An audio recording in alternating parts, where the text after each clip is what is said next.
Welcome back, it's Rich now. Whoa, Star Wars. There are some dumb decisions in Star Wars lately. A few in the old ones too. We've got Kathleen Kennedy though now and Disney. We need to talk about this.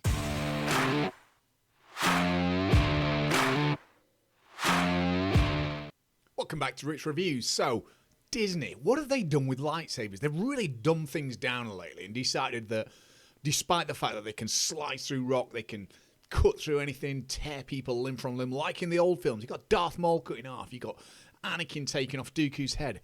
These sort of new films, it just seems like you get sliced and you get a bit of a gash or a little bit of a nick on your leg or whatever it may be. Let's look at this, for example. You got Finn taking on Kylo Ren in the forest. Now, Kylo's a badass guy. He knows his stuff. He can take out pretty much anybody. I mean, look at him go.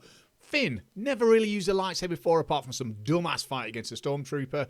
And here we are taking on Kylo Ren. And he gets sliced across the back. Looks pretty painful. Maybe it does hurt, but it's just a little nick in his jacket. Absolutely dumb. We then go at this again. This time you get Rey versus Kylo. Both of them pretty cool. Both really going for it.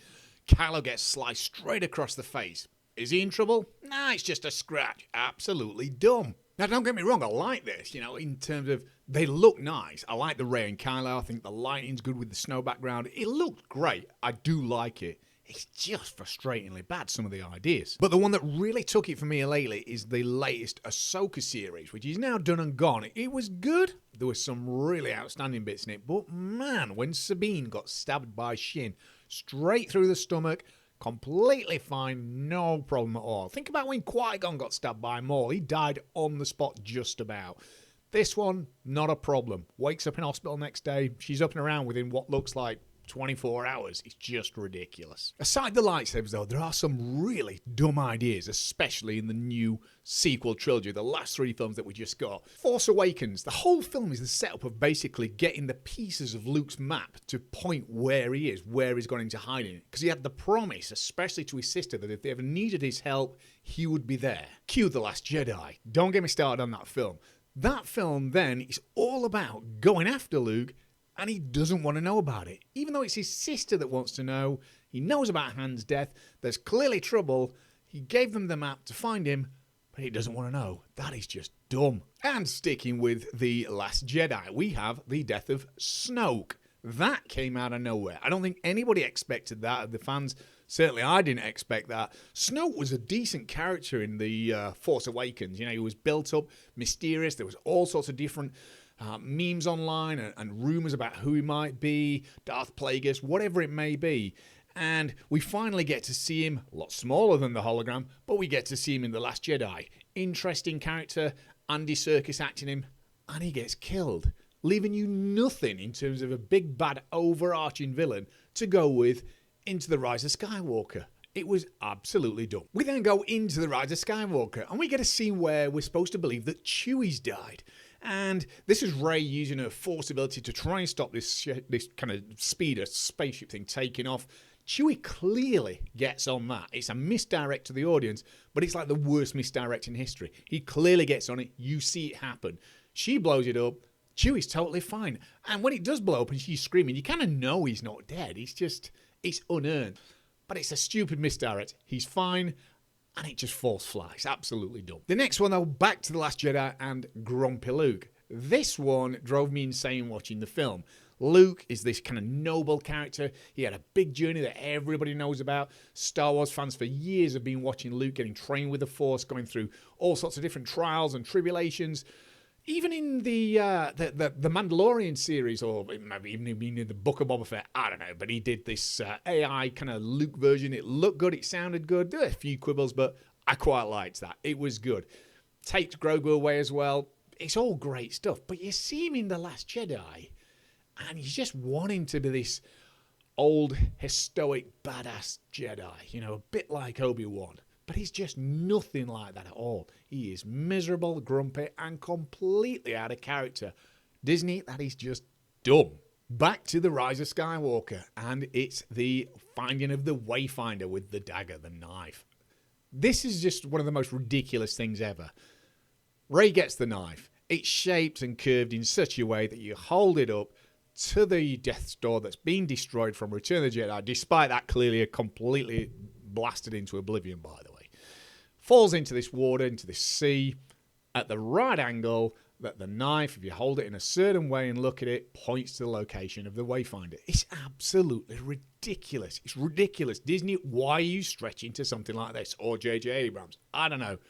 It's dumb. Back to The Last Jedi, and we get the dream attack sequence with Luke trying to murder his own nephew, Kylo, because he thinks that he's going the dark way of the Force, the dark side. I mean, come on. After all this training, all that kind of history and films that we grew and knew of Luke, and he's training with Obi-Wan, he's training with Yoda, for him to just have this kind of vision and idea that Kylo is going to go the way of the Sith, which he doesn't in the end anyway, so he was wrong, he decides to just point-blank attack him in his sleep. And it's his own nephew. It's absolutely dumb. Back to The Rise of Skywalker, and we get the most ridiculous, colossal thing of all, which is Palpatine returns. You even get it in the text, in the opening crawl, and it almost kind of makes you think, this has got to be better than Last Jedi. And that's what I felt when I was sat there in the cinema. There's a voice that's believed to be Palpatine. There's no explanation for it at all. Absolutely nothing. The guy died. He got cut in half. He gets electrocuted, gets thrown down a shaft. I know that doesn't always mean things in films nowadays, but come on, you are scraping the barrel. I mean, it's kind of not JJ's fault in a way. He's got to repair Rian Johnson's idea of just killing off Snoke for no reason and leaving no overarching villain. But to bring Palpatine back, you're clutching at straws there, my friend. It is dumb.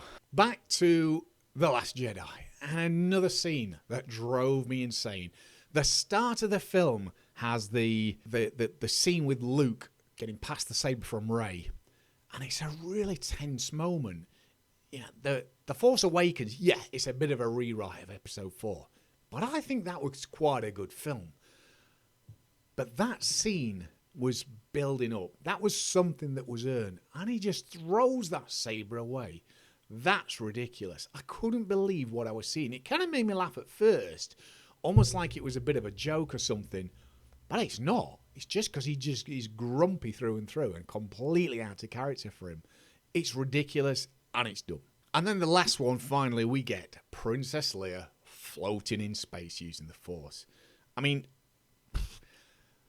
when I saw this, my heart sank, to be honest. I just thought this is the most ridiculous looking scene ever in Star Wars. It tops the throwing of the saber with Luke. That was bad enough. But this, I mean, you know that Carrie Fisher's died in real life as well. And the conflict of Kylo wanting to shoot but stopping, and then somebody else does it, and you see her get blasted out into space. That moment is really good, to be honest. There's an emotion behind it, and the payoff would have been great. You could have cut at that point and let her go gracefully, let her pass gracefully, and so on. But no, they decided that she just wakes up in the cold void of space that's whatever below freezing degrees with no oxygen, and she just force floats back into some open door. And it's not just that, it's the way it looks as well. It's that kind of reaching out. She looks like Tinkerbell or some fairy, or she gets Mary Poppins memes. It's a really, really bad idea. It's a bad execution of an idea as well. So it's kind of a double hit. For me, that is the worst moment of Star Wars and a major tipping point for me talking about this next bit. And that is The Last Jedi and The Rise of Skywalker. They are not good films. And I like Star Wars. I like it a lot. And I've been a Star Wars fan and been there right from the beginning, seeing everything at the cinema, buying them on Blu-ray, 3D, 4K, streaming them. I've always been there. Figures, toys, you name it. I grew up in the 80s. It was my thing. Loved it. But I finished The Last Jedi, and as the credits rolled, it was the first time in a Star Wars film where I thought, I really didn't like that. There was problems with some of the prequels. They have definitely got better over time, as I think people agree. But that was the first film that when it finished, I thought, I didn't like that. And I felt guilty thinking that. I felt bad. I thought, I shouldn't be thinking this way. I shouldn't be feeling this way. But I did. I didn't like it. And I had no idea what Rise of Skywalker could bring, because it was like Rian Johnson just stopped everything. You'd got nothing really happening. There's no overarching villain. There seemed to be no kind of end goal as such. It just seemed to be almost done with just a few loose ends that are not really worth tying up. And then Rise of Skywalker came along, and it has some of the most bizarre conceived plot ideas ever, stitching it all together with Palpatine, and you get the Knights of Ren that do nothing, and you get the Wayfinder dagger thing, and there's so many stupid things in that film that while things look good in it, and it's Star Warsy, it's just not a good film, Paul. And it's all Disney, Kathleen Kennedy, execs, people who just do not get Star Wars. But the original trilogy and the prequel trilogy don't get away scot-free in this video. Sorry, there are some problems. Not many, to be fair, but there are. So, one is Padme dying. She loses the will to live. I can't say any more than that. That's just dumb. We then get at the end of Attack of the Clones, you get baby Luke being sent to be hidden away from Anakin so that he doesn't go after him for some reason. And so they decide to hide him on Anakin's home planet with Anakin's kind of step family. That is just dumb. We then get a moment in episode 3 where I thought it was pretty cool looking how Vader's strapped to the chair. Palpatine's telling him that in his anger that he killed Padme. And then he breaks out of it with a bit of a Frankenstein type cumbersome walk and shouts that legendary "No!" And it just doesn't look good. He crushes things around him with the Force, but it's a bit meh. He really could have gone to town with that one. You think about Vader in Rogue One when he goes through the Tantive 4 corridor. You can do it if you really want to do it. That wasn't a good scene. It was dumb. And finally, on things like Episode 3 and some of the other prequels, George Lucas's script writing, it ain't good. Particularly around Hayden Christensen and Anakin. And I think Hayden's great. He's been really good in the Ahsoka series. I thought it was good in Obi-Wan as well. In the prequels, I think it's more Lucas's fault. And you get things like the classic, "You underestimate my power." It's a terrible line, and I like that film. But that's not good. It's just dumb. So what do you think of the Star Wars saga anyway? You must have seen it. Everybody's seen them now. Let me know in the comments below. But until next time, keep smiling, peeps.